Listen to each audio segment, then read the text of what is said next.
film presents 12 songs from the dance opera.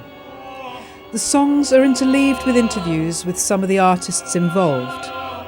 And the recording of the songs took place on June the 10th, 2007 at the Loft Recording Studio, Crouch End in London. The message of the piece, put simply, is that we can make choices. We do not need to condemn ourselves to always live in the netherworld, as did Ereshkigal.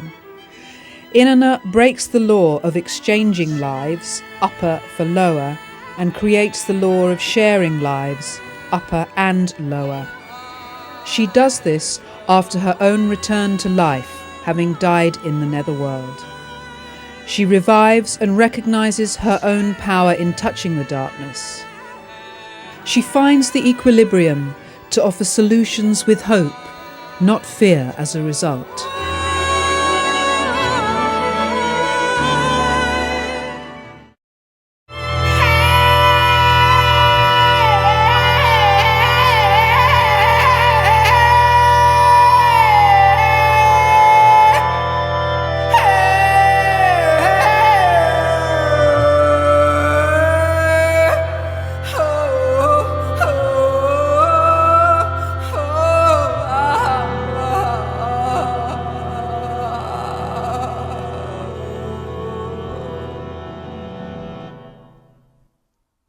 I'm Alex Ingram, and I've been involved in Inanna as the conductor.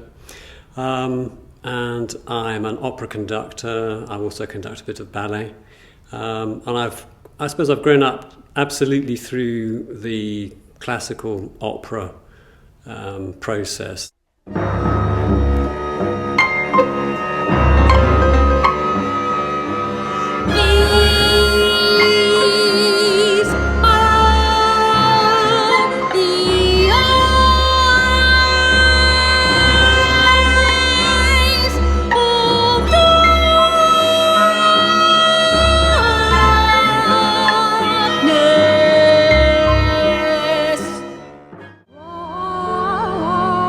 The demand made by Ereshkigal to send a replacement to the netherworld is met by Inanna with her demand that the sentence be shared between the brother and sister, Damuji and Gestinana, and thus no one is made to suffer alone forever.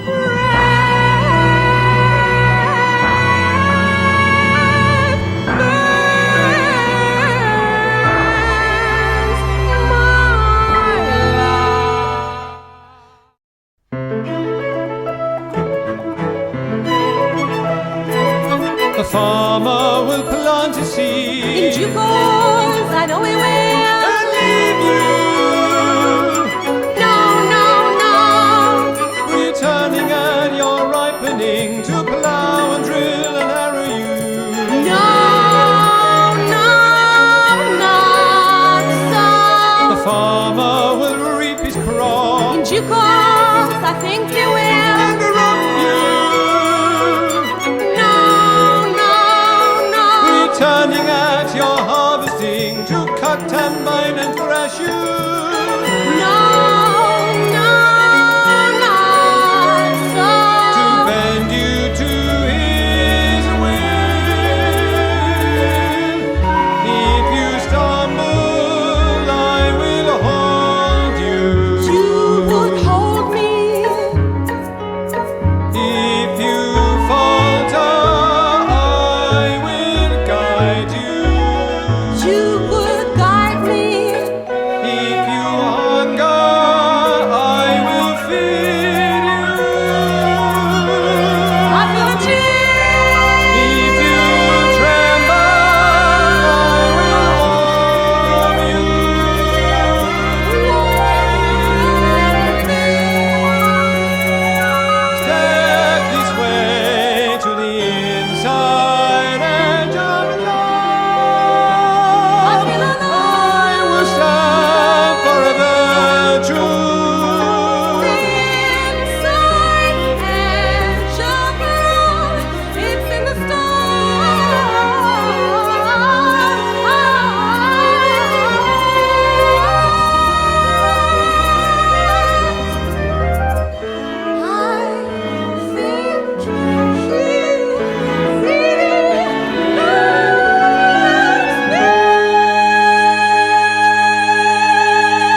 is Maria Dotter, and my musical background is more from sort of an improvised music source blended with world music and jazz. I'm trained within jazz. My name's Mari Angel.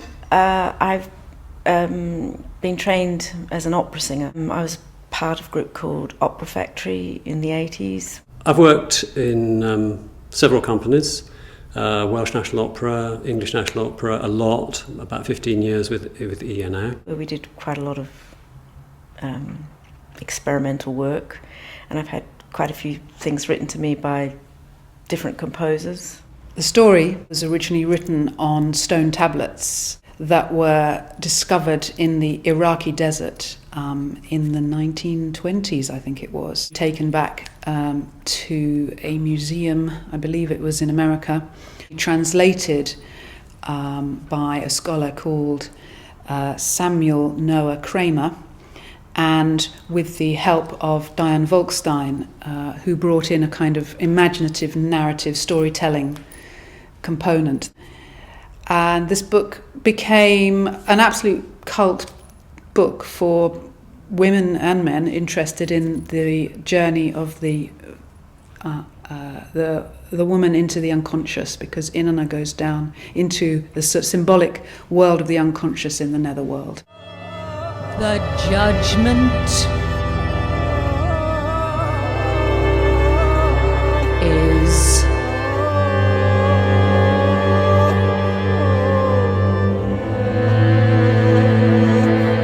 death.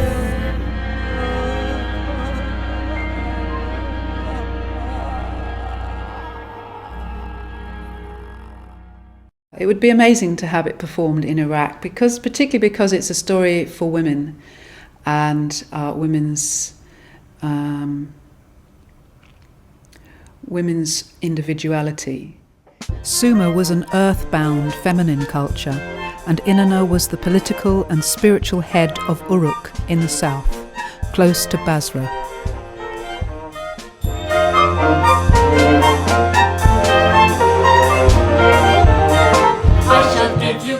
The priceless treasures from the Sumerian period, preserved for millennia, are a testimony to the depth and sophistication of this ancient civilization. Looting of the treasures of the Baghdad Museum in 2003 and sale of the artefacts on the black market in recent years is a tragic indication of the current turmoil in Iraq.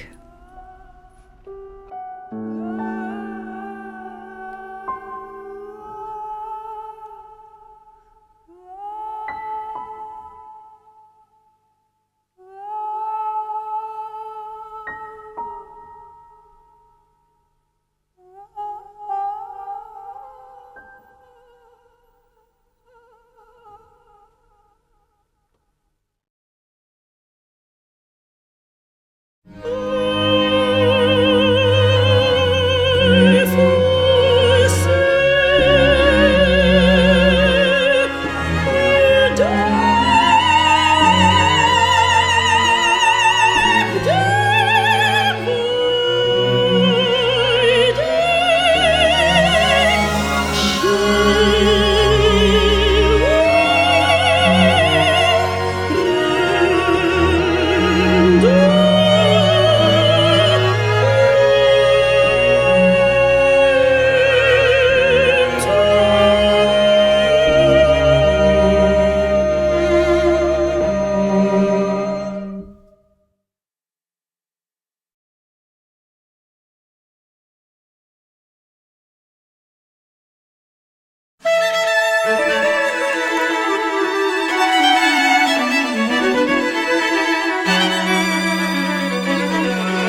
stars are shooting stars.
The piece is really, in one way, it's an extended song cycle. There was this other element which was more expanded structurally, harmonically, and vocal style-wise. There's quite a mix of styles in Jenny's piece, which she manages incredibly successfully.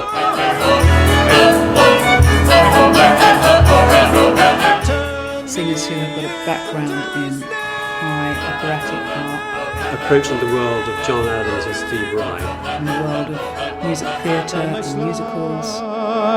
And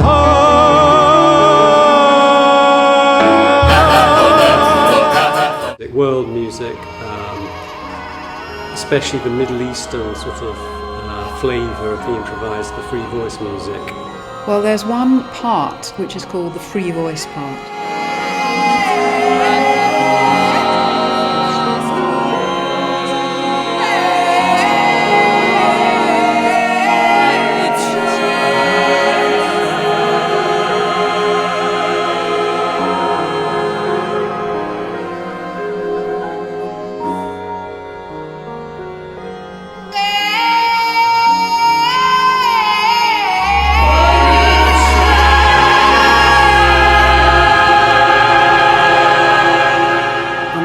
In the end I sang it, although in fact I had booked someone else to sing it, but they pulled out at the last minute. That part in certain sections is just given space to reflect on the energy of the narrative. I'd categorise it more in that minimalist type music, because minimalist doesn't mean there's not a lot going on. It's not just a simple naive sort of pop music feel, because she's actually also making bigger structures and using a sort of contemporary classical music technique to actually build bigger structures and sort of incorporate all those influences into a more sophisticated sort of structure. So you've got the various elements coming together in a very successful way. I'm singing the role of Inanna.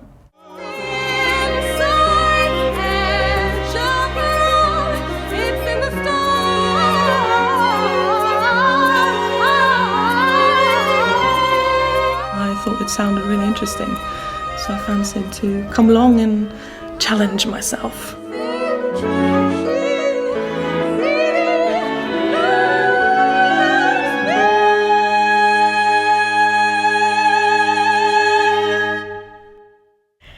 I'm playing Gesht Inanna. When I came round and Jenny played it to me, I said, yep, I like this. This is where I think music's got to go now. And when she played me Inanna, she was actually very taken with it. I was very thrilled about the different styles of vocal expressions in the piece, and I found that to give the piece a very sort of varied and multi-layered depth.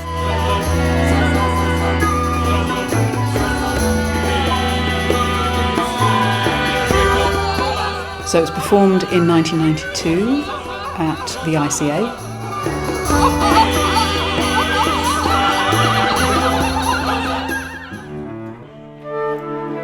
Sister, Brother, I have brought you a present.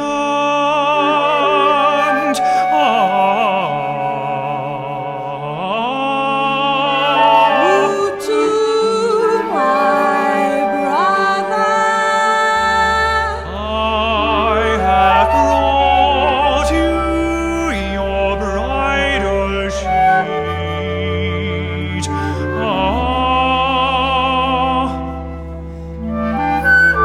With whom would you have me make this sheet blush?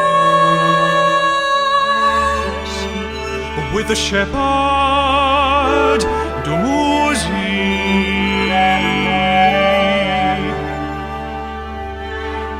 A shepherd is a nomad. A shepherd is cold. I prefer a farmer. Choose Dumuzi. A shepherd is poor. I prefer a farmer. Farmers make fields fertile. He's over there, the shepherd. A shepherd has sheep tail. Take a second alone. I prefer a farmer. Farmers make fields fertile. Farmers feed fine cities. Wool scratches my skin. In the winter. Farmers grow their flax and flowers. Shepherds are part of our traditional way. I prefer a farmer. See him watching Farmers are modern people. with his sister.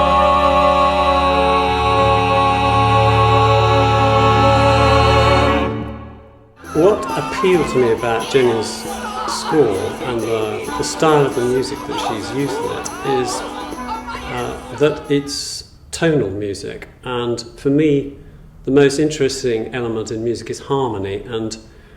And Jenny has used a whole vocabulary of harmonies, which I find very directly expressive.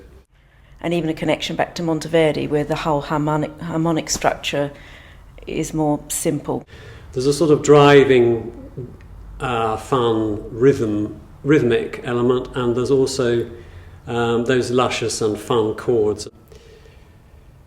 I was very pleased to find that she'd sort of bypassed or skipped over the sort of over-cerebral, intellectual, atonal style of contemporary music and returned to a sort of natural, visceral, tonal, expressive type of music. And that's what really drew me to the piece. And I enjoyed it even, all the way through conducting it, putting across that sort of really natural, expressive element. It's not used up at all, and it never will be, those vocabulary chords. Because you can just slap down your A major, share my joy, and just going around those chords and then repeating them is enough for me.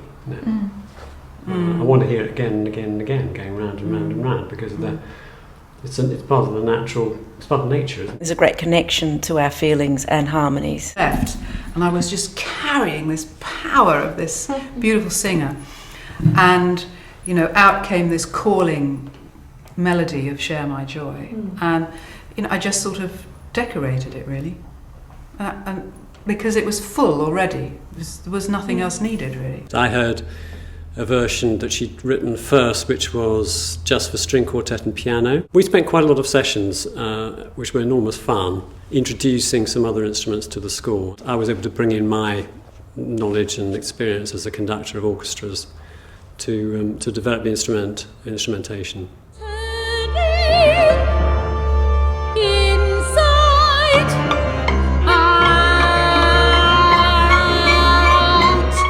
The piece opens with a confrontation between the god of wisdom, Enki, and the goddess of the netherworld, Ereshkigal.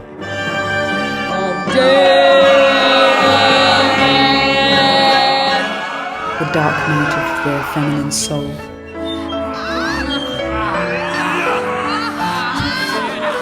A sort of unresolved battle between the world of the day and the world of night, or the world of the conscious and the world of the unconscious.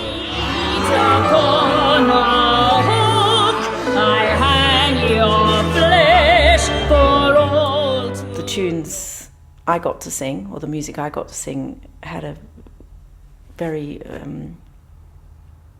profoundly spiritual feel for me to sing. Inanna springs into that context, and she undergoes two journeys. One is to find a partner, and she ends up being wooed by and marrying and uniting with Dumuzi, who's a shepherd, and that's the first half of the piece. You would hold me If you falter, I will guide you. You would guide me. If you hunger, I will feed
Unclasp your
And then there's a descent afterwards.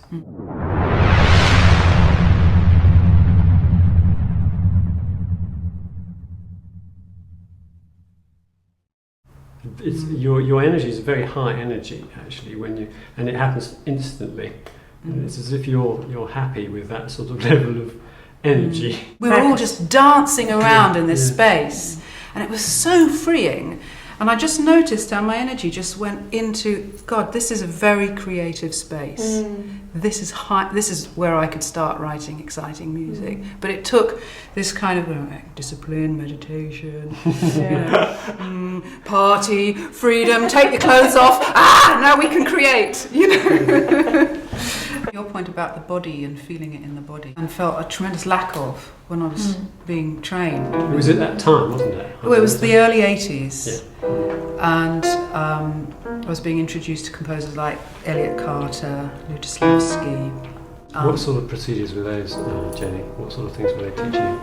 Well, it was kind of post-serialism, which was so one wasn't introduced necessarily to 12-note rows, but 6-note rows were interesting.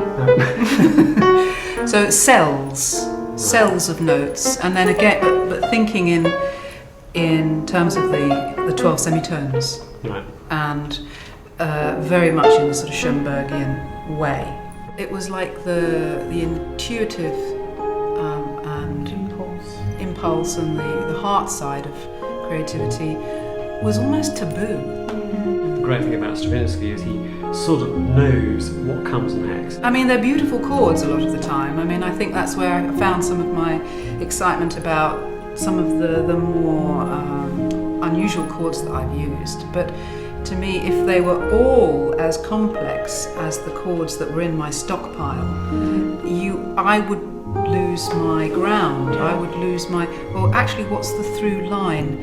What is going on that makes me need to use these chords? My way of looking at music history in the 20th century, he is the live path and Schoenberg is the dead path of the chords. It doesn't grow organically out of what music does or out of how it affects you. It's a thought system, it's not a felt system. Nowadays, actually, one of the composers keeps me saying is John Adams. Really's gone beyond what any other composer's done in terms of depth of feeling. The second half, she enters on a descent into the netherworld through the 7 gates, as they're called, where she's gradually stripped of all the layers and her accoutrements are stripped away until she's completely naked and then dead.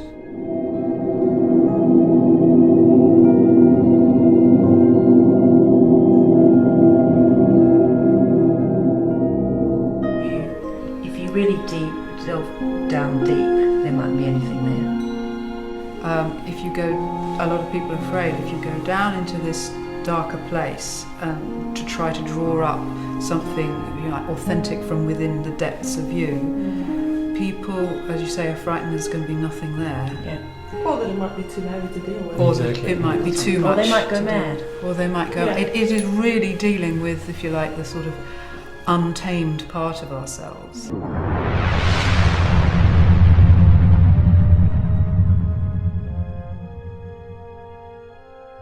What you were saying about, the story of Inanna actually, in my man's thinking sort of organising type way, expresses for me, it's about what we just discussed as the problem of now, because the over-cerebral element, that's the god of wisdom. And the undervalued nether region, like the inner, is what the whole story of it is about. Great feeling of the soul in the making of the music, in the writing of the music. A lot of classical musicians feel that the composer does it for them, and I think it's a mixture between the performer and the composer. Absolutely. And then she is redeemed from the netherworld by paying respect to the powers of darkness, to Ereshkigal, and she earns her return.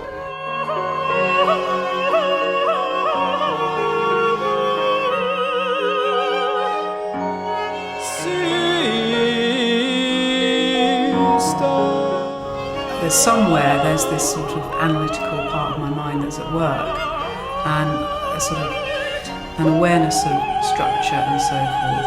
But it just doesn't dominate. It's there to serve something else, and the something else is soulful or personal. That you're breaking down the sort of man world of composing. Yeah. I mean, I don't know.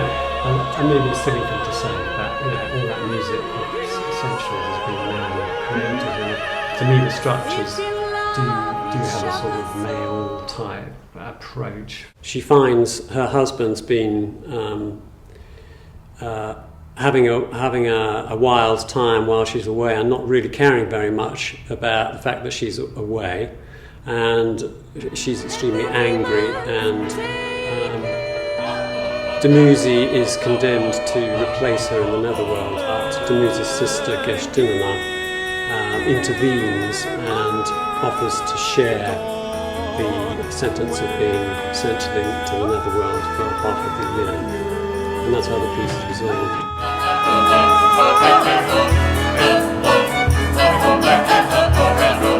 Turn me into snake.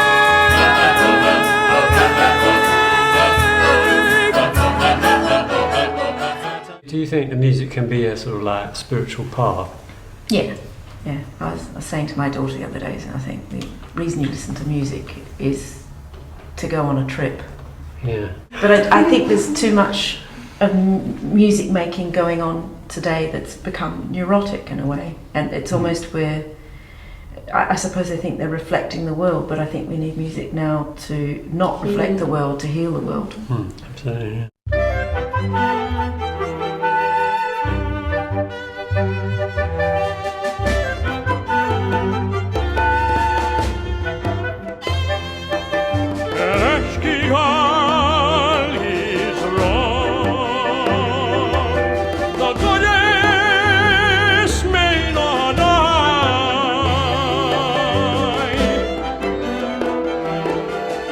Inanna must light our light.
want to reward some grapes, some honey,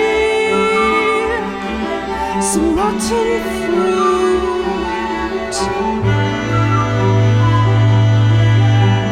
My sister's meat.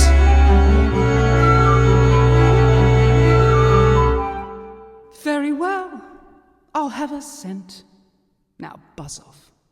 Interesting that Maria and Mari coming from two opposite directions into this middle space that Jenny's created in the piece. I went and worked with the Roy Hart Theatre, which is this voice laboratory. I've taken more of an angle towards the Indian style of singing, which is a very effortless way of singing and coming from a very silent place. She was stretching my voice.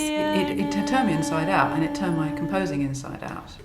I'm still clinging on to a lot of quite raw expressions in the work that I do improvisationally, using extended voice techniques and a lot of sound exploration and noise exploration. It's rhythmically strict, but it's also, you can break the rules slightly within the rhythm, and to me I find that quite liberating and exciting. Using gravelly sounds and guttural sounds and high squeaky sounds, but they are coming from your relationship with movement.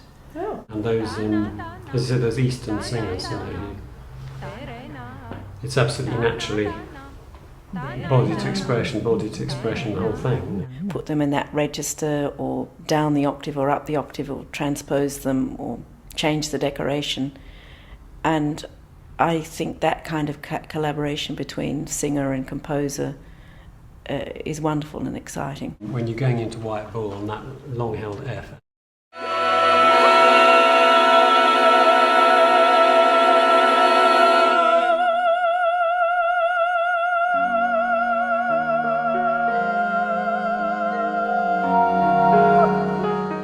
and you go through about 3 different versions of that F as the music changes from that very agitated, then you're holding it, and then another chord comes in and your voice sort of like turns and changes and moves slightly. And the composer should just be the etching for you to play on. I needed to be very on the ball and follow the written music as it was, which is a quite difficult experience for me. A lot of classical singers are completely cut off In my head. when they learn the notes and they put the sounds onto the notes, and it's all chosen and maybe beautifully turned, but it's not connected. More heady, doesn't it? There's that danger in classical music and in good old traditional classical music. And that's why there's a danger it doesn't connect with ordinary people, if you like, people who don't know about classical music. The empty space. At the moment, the realisation of this project is a bit like an empty space, because it's full of potential.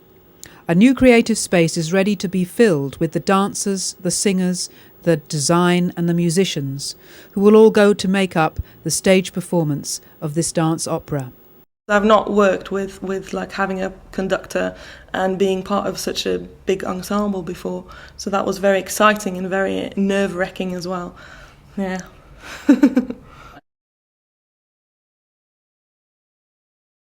We had an extraordinary collection of talent in the room.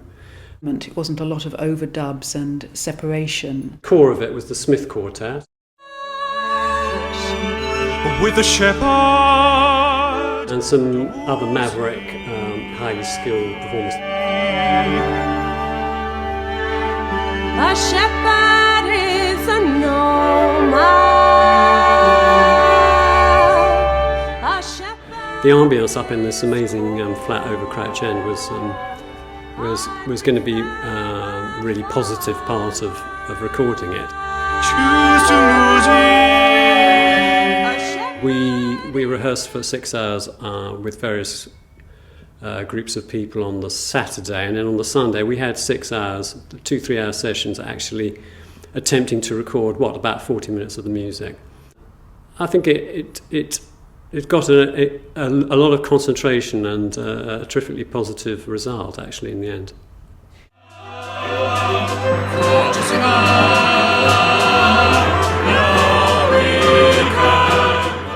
I mean, a screen, the computer screen, Yeah. it's actually a surface, isn't it? Yeah. And the depth of knowledge you get from the internet actually is So restricted, because it can only be what can come through that screen. It's actually the whole of society's knowledge system is very thin and on the surface, I think. And Quite one-dimensional. yeah, and the music techniques that you're talking about, the compositing techniques, reflect that.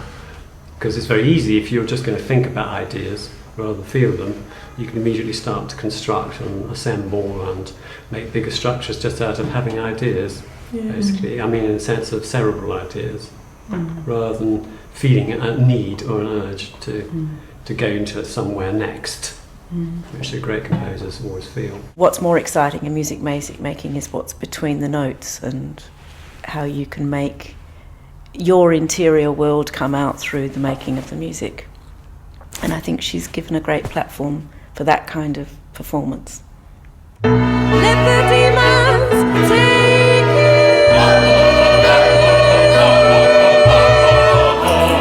Thank you, my God. Where are you now?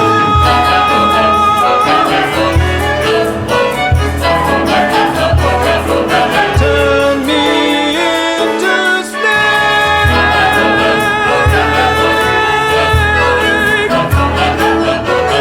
That I may slide and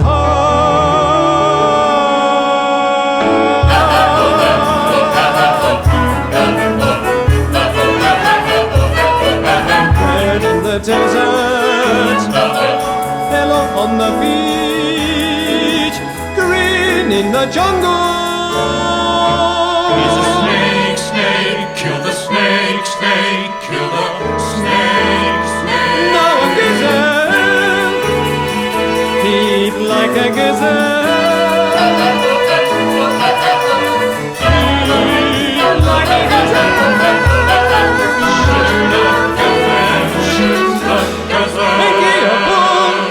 Make me a bull. Hides in the sweet massive neck. I stand, but what to do? Who strums the strings of madness?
Share the center.